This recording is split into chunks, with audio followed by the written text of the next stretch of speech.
Mr. Speaker, I spent much of my legal career prosecuting internet offenses against children.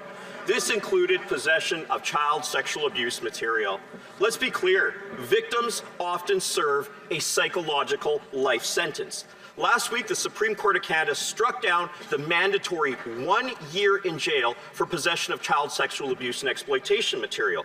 The minister said today that he won't use the notwithstanding clause on this ruling. So the question is this: why are the rights of victims second and the rights of sex offenders first? The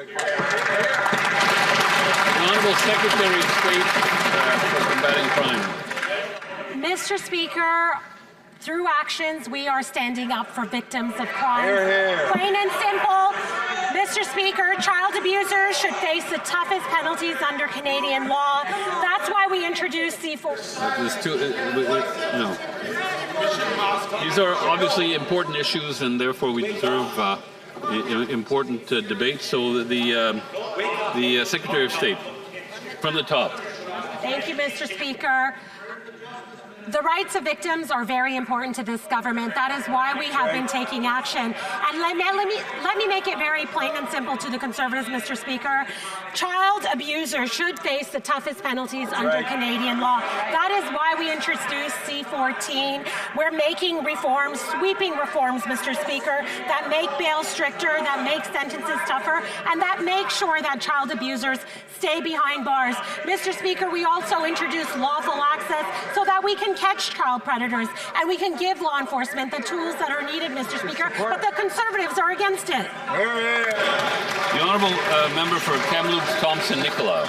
Mr. Speaker, Bill C-14 has nothing to do with mandatory minimums for those who possess and produce child sexual abuse and exploitation material. I have looked far too many victims in the eye to feel comfortable giving the answer that the minister just gave, Mr. Speaker. Victims don't want excuses, they want action. We often hear about charter rights for the accused, including pedophiles, but we don't hear about rights for the victims.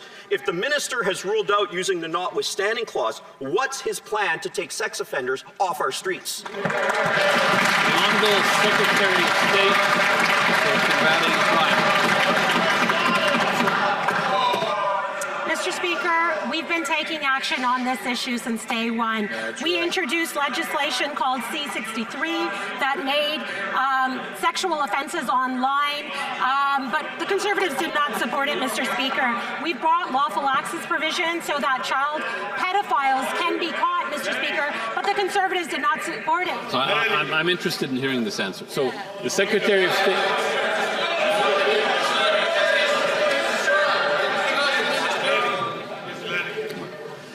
Secretary of State may continue. Mr. Speaker, child abusers are amongst the most reprehensible in our society. That is why we've taken many measures like C-63, like C-14, and like lawful access provisions so that they can be caught in the first place, Mr. Speaker. We're also going to be bringing forward new legislation. L'honorable député de Charlebourg, Haute-Saint-Charles.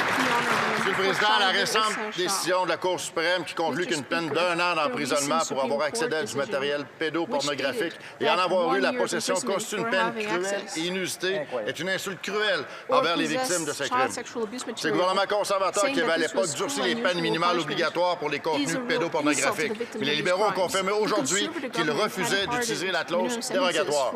Pourquoi ce gouvernement est-il plus porté à protéger la Charte des droits des pédophiles plutôt que la Charte des droits des enfants? The Honourable Secretary of State. Mr. Speaker, we are all about protecting the rights of children. That is why we want to give law enforcement the tools that are needed to catch predators online. We brought forward tougher sentences for child offenders. These child abusers should be put behind bars, and that is exactly where we intend to keep them through C-14 and the new legislation that we're going to be tabling in this House this fall. Here, here.